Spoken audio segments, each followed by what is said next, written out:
Welcome to today's broadcast of North Idaho College Public Forum. The crew is comprised of NIC television students, and your moderator is North Idaho College political scientist Tony Stewart.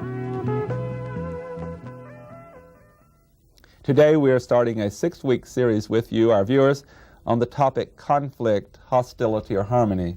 This series has grown out of a symposium at North Idaho College produced by the North Idaho College Popcorn Forum series. On our first program, we're going to talk about the topic crime in society, violence or order.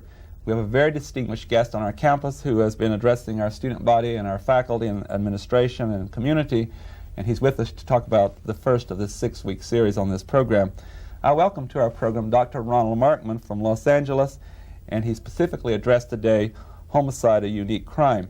Our guest comes to us with very distinguished credentials. He is a lawyer, he's a medical doctor, he is a board-certified psychiatrist, he is a forensic psychiatrist, and he's a neurologist. He is one of the best known in this country and certainly in the West to deal with this very serious topic that we have. He has testified in thousands of cases, including such well-known cases as the Hillside Strangler case. He's also interviewed some of the members of the killings of Marvin Gaye. He has written a very, very important book. It's entitled Alone with the Devil, Famous Cases of a Courtroom Psychiatrist. We would recommend this for your reading. We have copies that have been brought to North Idaho College, and if you would contact us at our office, we'd be happy to tell you how to get in touch with us about this book. Dr. Markman, welcome to our program. It's a pleasure to have you here. Thank you very much. I'm pleased to have 3 members of the panel today that will question our guests. First of all, to my left is Janelle Burke, an attorney in the state of Idaho. And next to her is Steve Shink, who is the Dean of Community Relations and Development at North Idaho College. And next to him is Dr. Dennis Connors, the Academic Dean at North Idaho College. And I shall ask Janelle Burke to commence the questioning. Dr. Markman, welcome to North Idaho College. Is crime really as bad as we're led to believe? What do the statistics show? Is this really on the rampant rage? Is crime increasing all the time? And can we look forward to that in the future? Oh, it is increasing, unfortunately, and there are many statistics that demonstrate that. Number one, our jails and prisons are burgeoning. We are, in California, releasing prisoners ahead of time because there's no room to put the incoming or influx of new prisoners in. Another statistic that demonstrates that in California is that based on incidence rates of rape, 1 woman in 3 in California will be raped in her lifetime. That's an unacceptable statistic. But you take that in conjunction with the fact that for every 100 crimes that are committed, only 2 individuals ultimately do any jail or prison time, suggests that we are failing in our ability to deal with crime because the message isn't coming across that crime doesn't pay. It does pay. Steve Sheen. Dr. Markman, I know you have done some research in other countries centering on the topic of delinquency and its relation to immigration and other factors. I wonder if you could share with us some of your findings. Well, you're referring to my Israeli study where I noted in breaking down the Israeli population into 4 groups that there was a significant increase in the African-related and the Asian-born group of Israeli children vis-a-vis the Israeli-born and the European-American-born. But there also was a significant statistic in that there was a delinquency spike that repeatedly occurred 4 to 5 years after their major wars. There was no delinquency during the turmoil of the war itself, which you would expect, but it existed 4 or 5 years later. So in 48 war, there was the delinquency spike in 53. After the 56 war, there was the delinquency spike in 61. And after the 67 war, there was another one in 71, 72. And the variable that I found that was important was the fact that the Israeli population that moved into Israel after each of these wars moved with an intact family, mother, father, and children, in contradistinction to the migrations in this country, where you have the Puerto Rican migrating to New York, or the Cuban migrating to Florida, or the black going from the rural South to the industrial North, or the Mexican, Hispanic individual or family going to the southwestern part of the United States, they migrated with one parent or broken families. And in those cases, delinquency immediately rose. Within 1 year, there were increases of delinquency that were totally uncontrollable in those populations. And the difference being that in the Israeli population, the family remained intact, whereas in the American population migrations, they were not intact. But what happened in Israel was that in year 4 and 5, the father, who was Eastern-oriented and Eastern-bred and paternalistic, lost his control of the family, and the family lost its integrity. And when that occurred in the Israeli family, delinquency also rose in those families. And I would submit that an intact family is a very important factor in preventing the onset of delinquent behavior, which is really the forerunner of criminal activity. Is it as simple, Doctor, as a role model in the house, or are there some complex psychological roots to the one-parent family leading to delinquent children? Oh, it's very complex. A child is a very integrated, intelligent, emotional, anatomic, physiologic, biochemical entity. And although we like to think of it as progress, today's child is really not capable of psychological development any faster than the child of 500 years ago or 200 years ago. They don't walk any faster, they don't talk any faster, and they go through the same developmental structure. Now, between the ages of 2 and 7, psychiatrists identify what's called a superego, or what people would understand to be an internal conscience or an internal policeman developing in the child. In one-parent families, where the mother is the primary parent, male children don't have the male parental figure to identify with in order for that superego to develop. And in many instances, the superego then becomes deficient or non-existent, and you have, in adulthood, what evolves as an antisocial or sociopathic or psychopathic personality. Dr. Connors. Dr. Markman, it seems to me that if we extend out what you're saying, a lot of what the futurists are saying is the family unit's breaking down. If we extend that out, what other entities in just our society is going to promulgate the kinds of values that are important for individuals, young people, if you will? Is it the schools? Is it the government? Is it the community? Where do we get those values? And is it accurate to say that there is a breakdown in the values in this society? Well, that's being a little extreme. I'm not sure it's a breakdown in values as opposed to a redirection. I think I mentioned in the speech that I made that there is a lack of a consensus national ethic. There are 250 million ethics in this country today. There is no agreement on any one thing. Something as burning the flag. There is a dichotomy of positions on that, or abortion, a dichotomy of positions, multiple positions, or gun control, or the death penalty. We don't have an understanding of right and wrong. Even people that have the capability of dealing with right and wrong have lost the concept in today's society. And I think that creates a problem. And I don't believe, from my perspective, that anything can substitute for the family. I saw that in Israel also, where there was an attempt to raise children in the kibbutz environment. They were raised collectively. The individual parents worked, and they had a substitute or surrogate mother during most of the day. In fact, they saw their parents a half hour a day. And many of these kids developed very serious psychological problems when they grew up.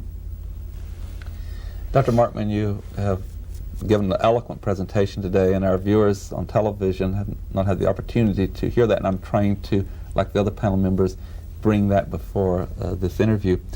You indicated during your presentation today that there were a lot of types of crime in this country, obviously by law or category, and there are different types of individuals who commit crime. Would you take a minute to give again, for our viewing audience on television, your thesis about what you think is at one of the main roots of crime, in addition to what we're talking about the family, when you got into the issue of humiliation and the kinds of results that we've seen in society from that? I think humiliation is a major factor in the crime of homicide, or the killing of another human being. And I've, in the book, which reviews and discusses 18 cases that I've been involved with, I can identify an element of humiliation in all of them. Suffice it to say that people who kill are a cross-section of our society. They are different from people who commit other crimes. Now, inasmuch as sociopaths are part of our society, some people who kill are also sociopaths. But the majority of people who kill are not. They are the next-door neighbor, they're relatives, they're friends, they're people we know. The fellow I bought my house from contracted to kill his partner of 25 years. Never committed a crime before. So they're different. But they are a mirror of our society. In that connection also, as you understand the fact that they represent our society, they can fit into our society very readily, whereas people who rape and rob and steal are really on the fringes of our society. They don't function very well in our society. Statistically, 62% of people who commit crimes reoffend within 3 years of their release from custody. 95% of all people who kill also get released from custody at one time or another, and only 15% of them reoffend. So people who kill, although they do so because of a humiliating episode or experience, are different both statistically and behaviorally and demographically from people who commit other crimes. I want to follow up on this one more step, because I think it's very important to the average layperson. In what you're saying here and what you said in the speech today, you indicated that if you're dealing with bank robbers and rapists and so forth, and you gave the example of the Academy Awards, they would not fit in if they showed up for those. But even if you put them in tuxedos and dress them and cut their hair, you still can identify. You'd still be able to identify this group of people who are the robbers and the rapists and the burglars and the arsonists of our country. But those who kill, we make a mistake of thinking that we can identify them by appearance or their behavior. If I could get you to go a little bit into the characteristics of sociopaths and some of the reasons that they can behave, and I understand in many cases, in some case, not be identified just by meeting them. Well, if I can paraphrase, I think it was Pogo that said, "We've met the enemy and he is us." In that regard, we have met killers and they are us.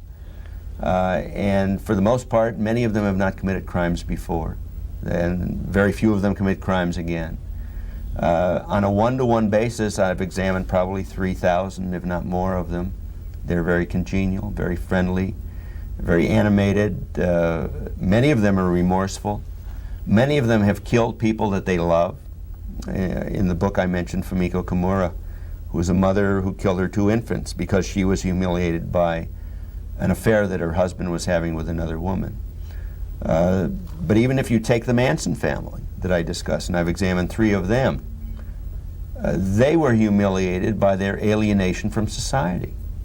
They were, so to speak, contraband or extra societal individuals. They were not an integral part of our society, which led to their humiliation and their desire, in Manson's words, to create a race war so that he would then elevate himself and become one of the leaders of the new movement. But that was humiliation, and if you look at the first crime in the Bible, Cain and Abel, that's humiliation par excellence. But Cain killed Abel not because Abel humiliated him, but because he was humiliated by God's rejection of his sacrifice. Janelle Burke. Drugs and alcohol have been on increase in our country. Are they a part of the factors that contribute to crime in our country? Oh, very definitely. In my experience, and I think the experience nationally, is that 80% of crimes are drug or alcohol related.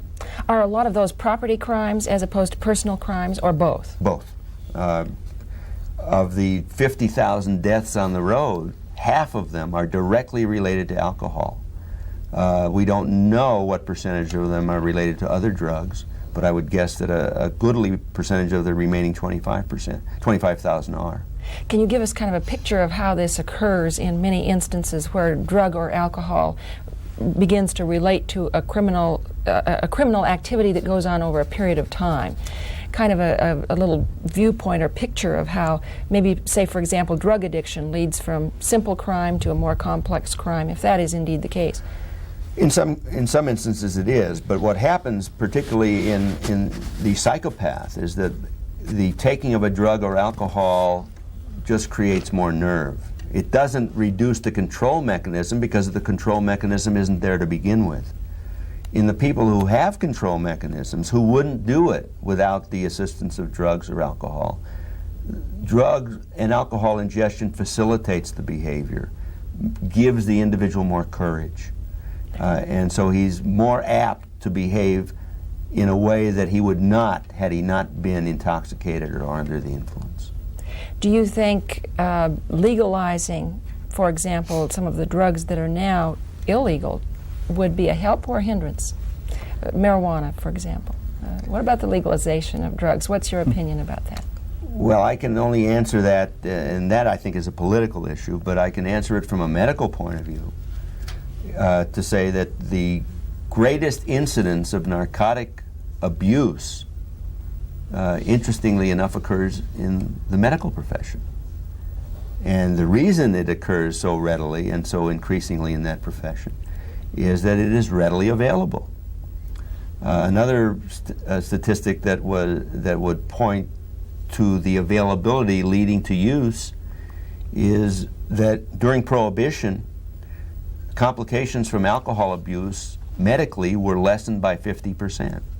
The cirrhosis of the liver, the heart disease, the high blood pressure, the central nervous system damage was decreased in relation to the Prohibition, even though we had lots of other social problems, criminal behavior, speakeasies, etc., bootleg liquor, but we had fewer alcohol-related medical problems. And then once Prohibition was repealed and alcohol was more available, more people began using it, and then we increased the problem with our alcohol, our medical alcohol problems increased again to where they were before Prohibition. Steve Sheen. Dr. Markman, if we can use your book as an example, are most of the people there, and I assume they're in the book because their crimes are particularly spectacular, violent, heinous, horrible, however you want to define it. If I can use a very unclinical term, are most of these people crazy? And are most people who are violently dangerous crazy? No. And that's an unequivocal no. Most people who are crazy, or the term is psychotic, lay term is crazy, are not dangerous, and most dangerous people are not crazy or psychotic. A very small percentage of the people that I talk about, of the 18 cases, maybe 2 or 3 in the book, demonstrate real craziness or crazy motivated behavior on the part of the individual. All of the other people are really, again, I hate to be redundant, but they're you and me, or you and I. There's a minister, there's a school teacher, there's a chef, there's a housewife, there's a student. They're just average people who end up, because of one level of humiliation or another, taking the life of another. What about the serial killers that we read so much about? Is that a special case? That's a special category. And in serial killers, I would say that they fall into 2 major psychiatric categories. The paranoid psychopath or the schizophrenic.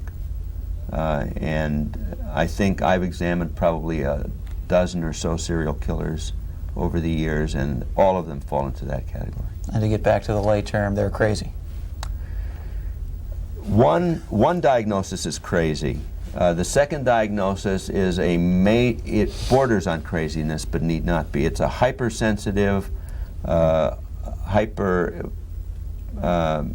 sophisticated individual who is very sensitive to his environment. Dennis Connors. Just to reverse the roles here a little bit, talking about taking of a life.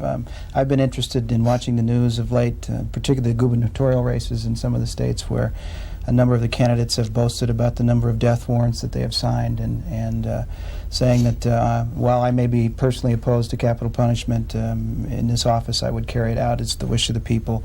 Should the state be in the position of taking a life?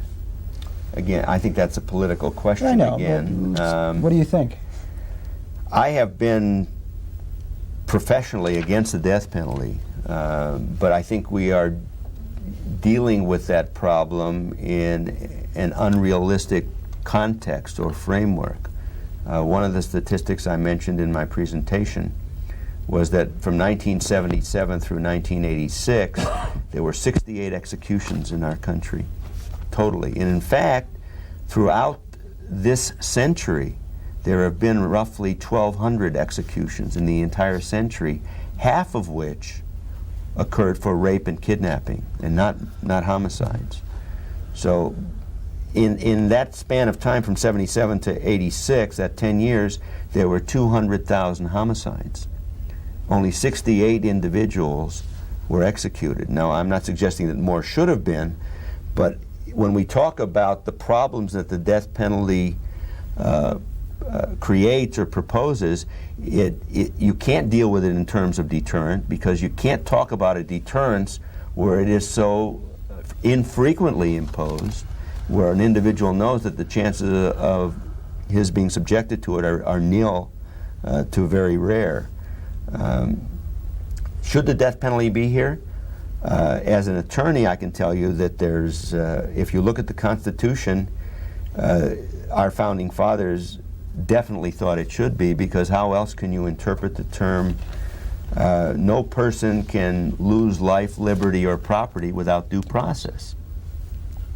Dr. Markman, you dealt with another very fascinating comment, and I think this certainly applies to Hitler's Germany with the mass psychology of how he excited people through his speeches. And you went back and even quoted Hegel about that some individuals will commit crimes or will become violent for others when they when two minds or two energies come together. Would you explain your thesis there, and that some crime is not, and you dealt with some cases where individuals teamed up together to commit crime. Well, Manson family is a good example, and Lawrence Bittaker and Roy Norris are two individuals who were criminals before, but once they met in jail and got together, they were able to then raise their level of criminal behavior to the point where they killed and brutalized and terrorized and tortured 5 teenage girls and taped the incident while they were doing it.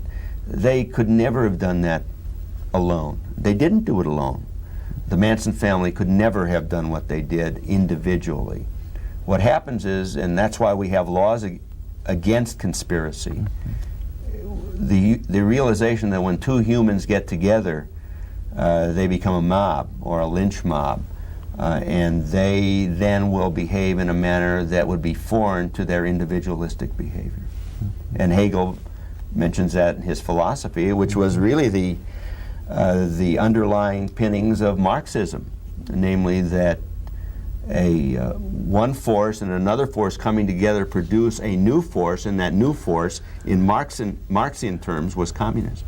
I have to take advantage of the opportunity that I have you here. You're such an expert, and I'm not even speaking necessarily of crime, but when two individuals get together, two individuals come to a college, two students, and one's very positive, one's very negative, and they come together. Is one of those personalities more powerful than the other when they, will the negative or the positive tend to supersede the other one and dominate? By itself, I couldn't answer that. I think you have to more readily or go into their psychiatric diagnosis or category.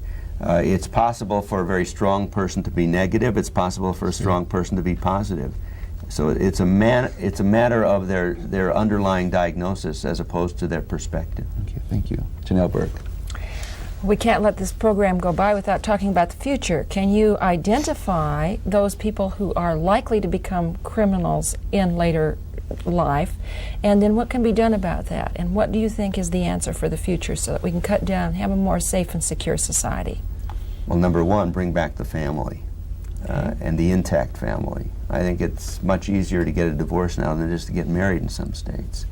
And people get divorced very much like they commit suicide. I have not run into an individual who attempted suicide unsuccessfully who wasn't glad that he was saved. Most people commit suicide by accident, and they don't think about it. And people go into divorce court too easily and too readily. The commitment is not there. So it's important, I think, that more emphasis be placed on family unity and family integrity. A second element, which I didn't mention in the presentation because I didn't have enough time, there are kids that are identifiable as future dangers in society based on 3 behaviors: animal cruelty, fire setting, and bedwetting. When all 3 of them exist in a youngster below the age of 5, you've got a real adult problem on your hands. If 2 of them exist, the problem is pretty probable. If 1 exists, not so, particularly if it's only bedwetting. But if you have solely animal cruelty, you've got a problem on your hands. But I have seen in many of the cases that I talked about clear-cut evidence of all 3 behaviors in childhood, and they weren't discussed or dealt with. Particularly in fire setting with boys, no one deals with it until there is property damage. Isn't it cute he's playing with matches, but until the house burns down, it's not dealt with. And it's important that those be identified early and dealt with. I wish we had another 30 minutes for another hour. We have so many questions we'd like to ask, but we're out of time. And Dr. Markman, it's been a pleasure having you on our program. You have contributed greatly to the quality of education at North Idaho College and to our community, and I know to our viewers. Thank you for being here. My pleasure. Ladies and gentlemen, I'd invite you to be with us again next week as we continue this series, and Dr. Markman has built that bridge for us because Dr. John Haynes from New York will be here next week to talk about the family and the dysfunctional family and how we try to move away from litigation and looking at more mediation. I hope you'll be with us at that time when we continue this series on conflict, hostility, or harmony. Until then, please have a good week. I am Tony Stewart.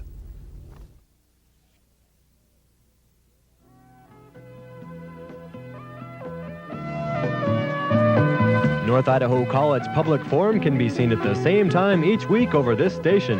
This production was videotaped earlier by an NIC student crew for viewing at this more appropriate time.